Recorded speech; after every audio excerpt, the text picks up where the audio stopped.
skeet skeet, yeet yeet, as professionals would say. Dude, oh my god. My life has been so fucking shit. Well, I mean, it's been okay, but it's been pretty shit circumstances. My landlord has, for a long time, known that he would be going, or he would be facing like charges, right? And that accumulated last week, and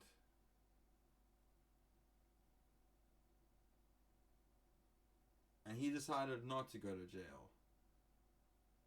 So he didn't. And just the stress of finding a new place to live, and like that's one thing, finding a new place to live. But I realized as well that one of the things I was worried about was the other tenants. She's been living here and she barely speaks a lick of English and stuff, and I've just been so worried about her, you know, and she's not doing too good. She's not taking this very well. She really liked this house. But today the kiddies, they were living here, they got kidnapped.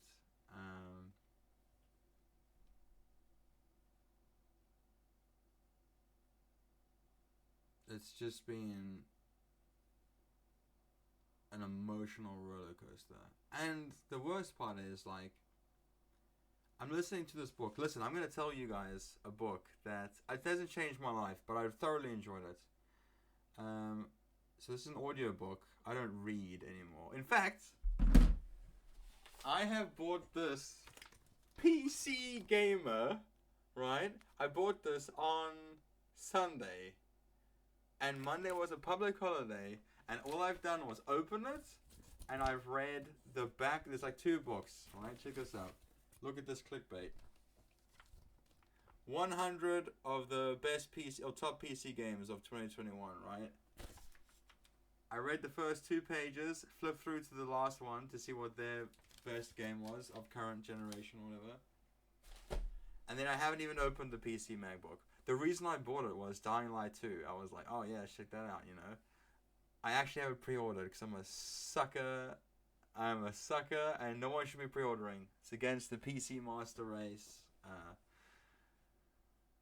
PC Master Race get up. But it's just been so emotional. And what was I going? I don't even remember. It's just been so emotional, dude. It's been crazy. Listen, I'm referring to you as dude now because I just need to vent. All right, this is like a. Oh shit! I actually have some stuff to say as well. I have been hurting, man, and it's been hardcore. But I am really. I have houses lined up. I'm gonna go check one out tomorrow, and if it's the bee's knees, then I'm taking it. I'm throwing my money at them. I still owe money to the university. I've sent them an email being like, "Yo, you guys want like 900 and something bucks? You know, when do you wanna send me a message? You know, because I've canceled student finance, dude. I had to phone student finance. I think 4 or 3 times. Definitely 4 or 5 times, and I was lying in my little brother Matthew's bed on Friday morning. I woke up at 6:30 because I wake up at 6:30 every day. I looked at my phone and it said, "Oh, dude, you have £900 in your account." And I was like, "Oh my god, this money, it's perfect. It would cover my entire tuition for this year. You know, life would be so much easier.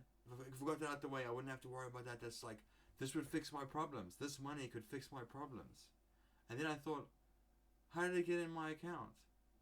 So I had to, I opened up my bank, and I was like, right there. Yeah, 900 something from this bursary, something. So I had to stop, I had to Google what that bursary was.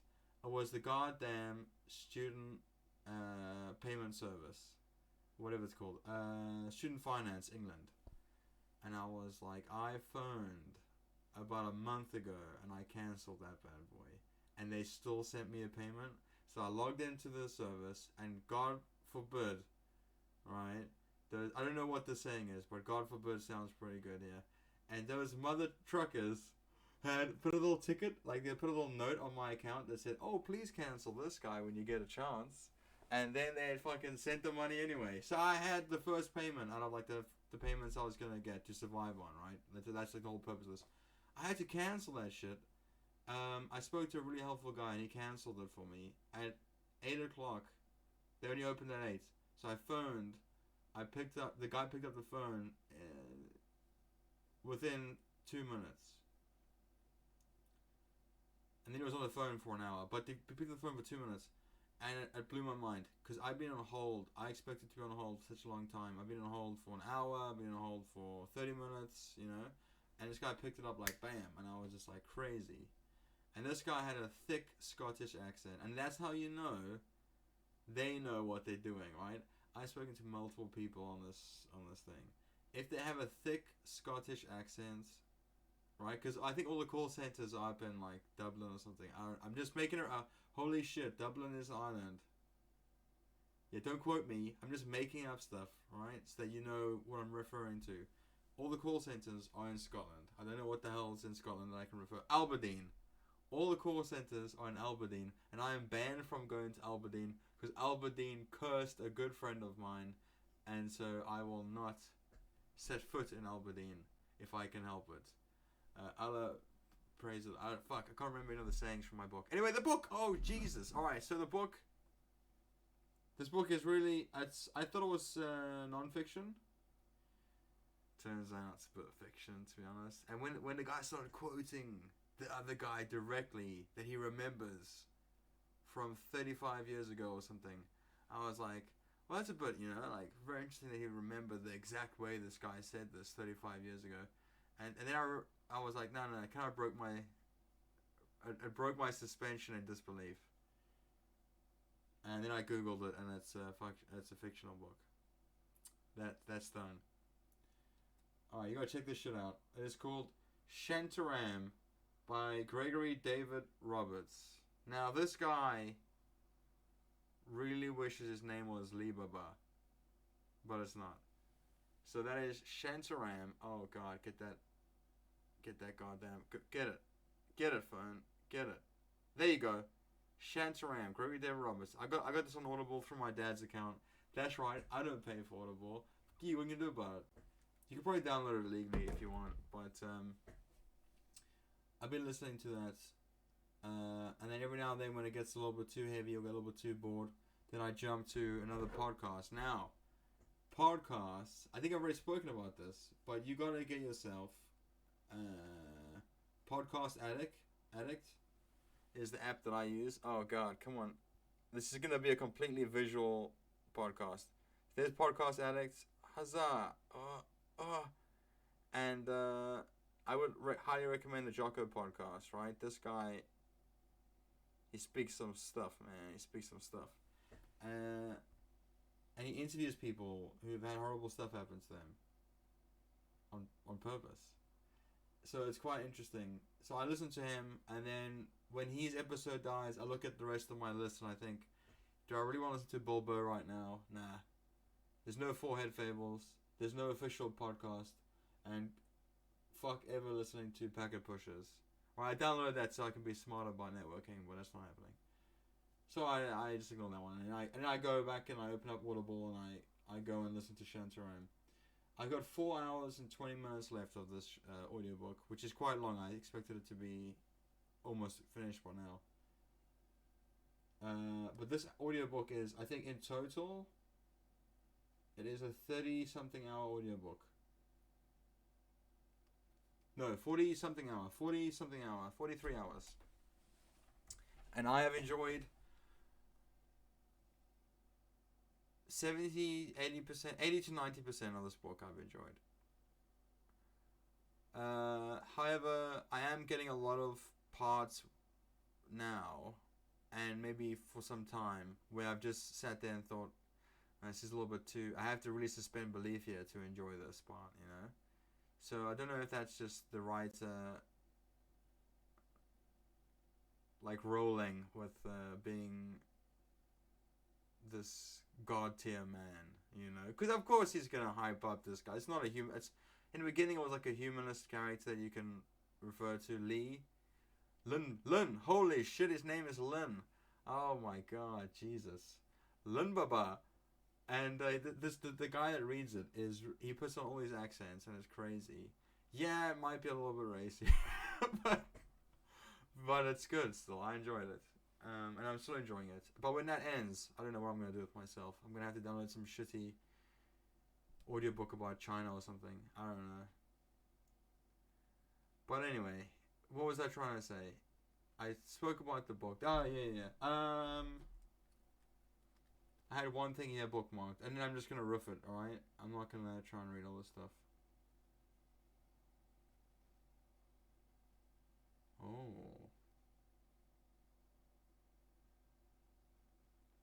Student finance, working on that. Carla's Law. So this is what I wrote down. I wrote Carla's Law to Google, sex offenders or something. Now, this is something I learned about quite recently through the debacle that's gone on. I've met a lot of interesting new people, so that's nice. But there's like a thing that you can Google. It's like public history on or public legal history on you know people you're dating or whatever. So it's like I think it's called Carla's Law. I have to Google it, so I haven't figured it out. But the idea is you match with Ben on Tinder, right? You Google Ben's name and his last name, and it comes up with Ben in this town. So you click on that one, and then it says wanted for murder. Then you know not to hang out with that Ben. But it's more so for you getting into a relationship with someone and, you know, you're worried that they might kill kittens or something. Then you would Carla's Law this dude and you would Google him. You basically Google him and or her. And you could see domestic abuse charges, that kind of stuff. Stuff that wouldn't be nice for a relationship. Or maybe previous sex offenses or something like that. See, something like that. I think that's what the idea of it is. It's kind of like a sex offender registry, but it's not. I don't know if it's a registry. You kind of just Google people and get their stuff through this website. I think it's like by the police. Anyway, I've never used that before, but if I find someone and I want to meet them, or they seem really forthcoming or something like that, really forward, like I met one person like that before. Man, you know what? The definition I was given for this individual was helmet wearing crazy. And I couldn't believe it. So I phoned someone who was sane, because that was Martin's review on this person. I phoned someone who was sane, a well-mannered British gentleman. Roan, I phoned him. And he confirmed helmet wearing crazy. And that's when I knew it was helmet wearing crazy and I should get the hell out. But if I meet someone like that and they just seem a bit, you know, too eager to steal my kidneys, I will try and do this Carla's Law and just double check that they're not wanted for kidney theft or something. But there was something else really important I wanted to bring up. Sorry, I got distracted by this. I'm very good at distracting myself or going off on tangents. Pea and soup. What happens when a man/boy encounters vulnerability? Now, I don't know about this phenomenon or whatever, but imagine you're a 9 to 5 dude. Your name's Greg, right? I can't have Greg. It's the name of my it's the name of my junk. I can't say that either because that's also the name of my D&D character. You know what? For this story, we will just go with Greg. So, Greg's 9 to 5, whatnot, and maybe he has a house and a family and shit like that, and he's got his shit together, right? And then one day, he goes to the parking lot or whatever and gets mugged and beaten, right? And he experiences that life is not safe. That carpet is pulled out from underneath him. And he's like, he feels weak and he loses it. He loses the safety of is it denial? He loses the safety of. He loses the innocence. He loses the innocence of not being able to not worry about that. To not have that safety of ignorance that he wasn't strong enough or that he couldn't defend himself. You know? And I think that's a horrible, horrible feeling. I don't think I've ever experienced it before. But I would like to know more about it and how people deal with that, because that's something I think I would like to incorporate into my D&D role-playing character. Hell yeah, that whole story was about D&D and you just got fucking punked, nerd. Alright, hold on, this is getting somewhere good, don't worry, hopefully. I've been told to check out Tom Sharp audiobooks, Atomic Habits book,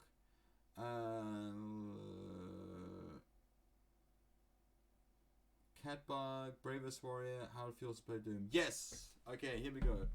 Catbug, How It Feels to Play Doom. Okay, Doom 2016. I have to go soon, sorry, so this is going to be a short one, but when I play Doom, when people play Doom, when my friend plays Doom, he gets the whole rip and tear, he gets the erection, he goes for it, he fucks those little demons up, man. He's there chainsawing them, double barreling them in the face. He's not scared, he's ripping and tearing, right? And the music makes me feel like that. But when I play, I feel insecure. Is there something wrong with me? I'm too much of a little bitch? I sit there and I'm playing and I'm like, oh no, they're spawned behind me. And I get scared. I don't think I'm man enough to play Doom. I didn't finish the 2016 Doom. I think I got like quite close, and I just googled the ending a few years later. Apparently that robot was naughty, but who saw that coming, you know? But yeah, I was like trying to 100% it. I even did some extra missions to get gun unlocks and stuff, but it didn't grip me. It felt like every single level was a challenge that was scary. It's like playing a horror game. Like, I would stay far away from them and I would shoot them with my gun and stuff. And if I got close, I would shoot them and stuff. But then there was like enemies that required more than just being off in a distance or shotgunning them. So it got more complex, and that complexity and the fact that I never felt safe. Because I didn't get the boner, I didn't get the hard on. Anyway, I don't know about that. I think that's my mentality or just how I was approaching the game. Maybe it says a lot about my character as well. What the hell am I? Another thing I want to talk about was Catbug. I don't have a lot of time. But Catbug, alright? It's this little creature with a cat face and a ladybird body or ladybird back. Just go with ladybird wing cover, kind of like the red with the spots. Imagine that on a cat. That's what Catbug was. And our Catbug was so popular that he even got his own wallet. And for a long time I was rocking a Catbug wallet. It had cute little ears, it had a ladybird back, and it had a cute little Catbug face. And I once lost it on a bus. And I can tell you, having a wallet that is unique definitely helps if you lose your wallet on the bus. I got off the bus. As it hit the end of the street, I realized, oh shit, I left my wallet on that bus. I turned, I looked at it, watched it go around the corner, and I was like, fuck. Now if this was South Africa, I'm never getting that wallet back. But this isn't South Africa. This is the UK. So I wasn't getting my wallet back anyway. But I thought it was worth a try. So, first thing I did was to Google the bus company, found the contact us call center thing, gave them a ring. I was like, yo, I just got off the number 51 bus at this stop at this time. I've lost my wallet. It's on the bus. They were like, all right, we'll look for it. Phone us back. And I was like, okay. So I think it was the next day. I think it was on Friday, and on a Saturday. No, it couldn't have been a Saturday. Let's just say it was on a Thursday. On Friday, I phoned back and I was like, hey, I'm looking for a wallet, and they put me through to this, like the ladies that ran the office of like the lost and found and stuff. And I got through to them, and I was like, hey, I lost my wallet, and they were like, hey, can you describe it to us? Can you describe what your wallet looks like? And I was like, yeah, I can. It's got like it's kind of cute. It's got its own little ears. It's kind of gay looking. And when I said that, they were like, oh yeah, we got that one. Yeah, that's the one. Yeah, we got that one. So 100%, I think having a unique looking wallet is useful, right? You have this brown folded wallet thing. You have this black folded wallet thing. Some guy steals your wallet. What are you going to do about it? And I've been really close to being pickpocketed a couple of times in Paris. Fuck Paris. It smells like pee as well. It's not worth it. Pee is a smell of love, by the way. Not interested in waterworks whatsoever, or German stuff, but apparently pee is a smell of love because Paris smells like love. So, watch out. When I started dating this girl, when I started dating this woman, she critiqued my wallet. She thought my wallet was for babies. And so therefore, to impress her, I got myself some plain rectangular wallet. And, well, she actually helped me pick it out and stuff, so I knew it was going to be okay for her if I whipped this out at a restaurant, And it's just really interesting how that relationship between me and her had changed. I mean, listen, not to get too emo, right? But we've decided to stop seeing each other, and we've been friends now. She decided that a long time ago. But it hasn't hit me yet. And so for a long time I've been just not hanging out with her as much, but still kind of head over heels for her. Now, I've realized I've got to draw the line somewhere, and I've realized that, and internally, I'm not in love with this woman. I love her, but I'm not in love with this woman anymore. But one thing that I thought was quite interesting, and that shows the progress of our relationship, was I went through a bit of a traumatizing event, and I invited myself over, but I went to go see her, and she didn't save me. She didn't save me like she did before, This is a bit emo, and I am quite emo at the moment. But she didn't save me, man. She didn't save me, and that made me feel worse. It made me feel worse for being there, because I think maybe I'd expected her to save me,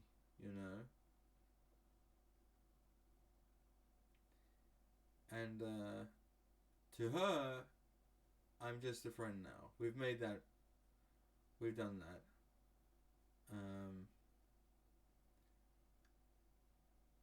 And I had to have some traumatizing event happen so that I could make an excuse to go and see this woman. And she didn't save me. And that was what was supposed to happen. She's not supposed to come to my rescue. Like, if I need her, if I'm emotional, if I can phone her, we can talk about it. But it wasn't what I wanted. It wasn't what I expected.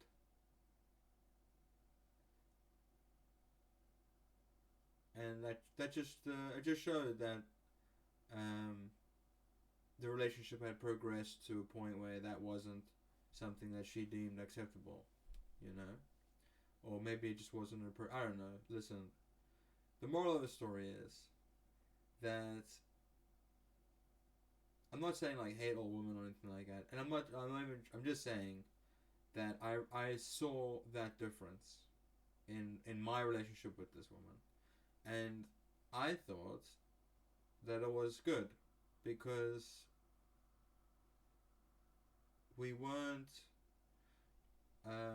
relying on each other like that anymore, and that's probably a good thing because it frees me up and it frees her up emotionally to find another connection, to find someone else, you know. And yeah, that's a little bit hashtag deep. That's definitely hashtag deep. 100% hashtag deep. Deep meaning like emotional. Why am I trying to explain myself? Like, if I say hashtag deep, I mean it ironically because of hashtags and stuff like that. Hashtag eating a dinner. Hashtag having so much fun with my friends. Hashtag paying attention. Hashtag society. Hashtag to Twitter. You know, so to refer to something as hashtag deep, I mean emotional. You know, like, hey, that was an emotional story. Hashtag deep. Hey, your cat just died. Hashtag deep. But the way I'm saying it is I'm making fun of it. I'm making fun of it by saying hashtag deep.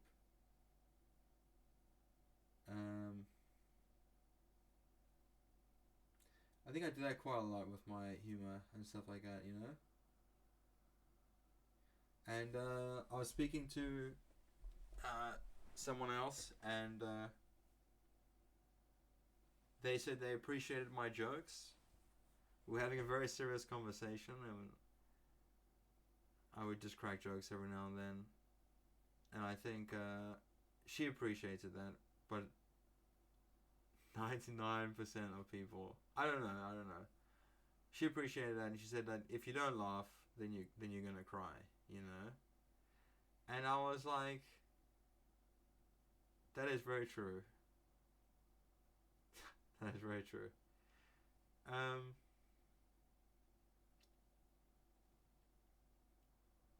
Whoa, Jesus Christ. Hashtag emo session. Anyway, Christ, that didn't help at all. That didn't help at all. Anyway, things are actually looking up right now, which is contradictory to how I'm looking and sounding right now. But things are looking up. I've got a place. So today's Wednesday. It's Wednesday evening, and I'm gonna go and check out a new place to stay in Eastleigh. Now, the reason I've chosen Eastleigh is because they have a cinema and a big Tesco. Here, where I'm currently living, there is a small Tesco that made me pay £1.60 for £1 pizzas. So I'm currently getting wrecked by Tesco's premium prices.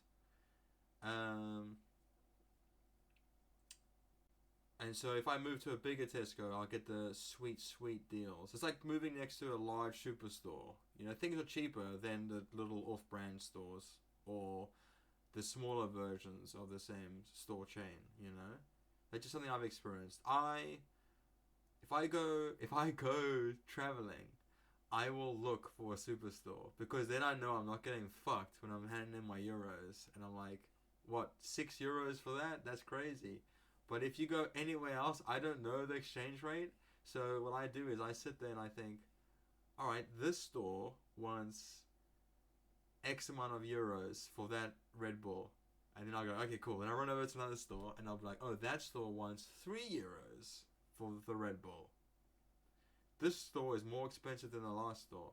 And the time I know when I've hit a superstore is when it's like €1 for a Red Bull. And then I'm like, there you go. Now I'm not getting fucked when I buy my goddamn M&Ms and whatever else I want on my journey, you know? And that's why I like superstores. People tell me, oh, why do you always want to go to a superstore? What is wrong with the superstore? Because I don't want to get fucked. And I'm getting fucked every single day. I'm getting fucked by, shops and stuff. Supply and demand, whatever. I really appreciate it. if I live closer to a superstore. And also, they've got a cinema there. And at the moment, I have to walk for an hour, grab a train, and then walk for like 10 minutes, 15 minutes to get to the cinema. And my landlord's been taking me to the cinema in his car. So we used to do that quite often. Which probably wasn't good for my finances. But it's just, hey ho. Anyway, I gotta go. So I think if I move to Eastleigh, even if it's a shithole, I'll just live in my room. I go to work, and I watch shitloads of movies and eat shitloads of stuff from Tesco at a reasonable price. All right, that's it. I'm out. Cheerio. Oh God, cheerio.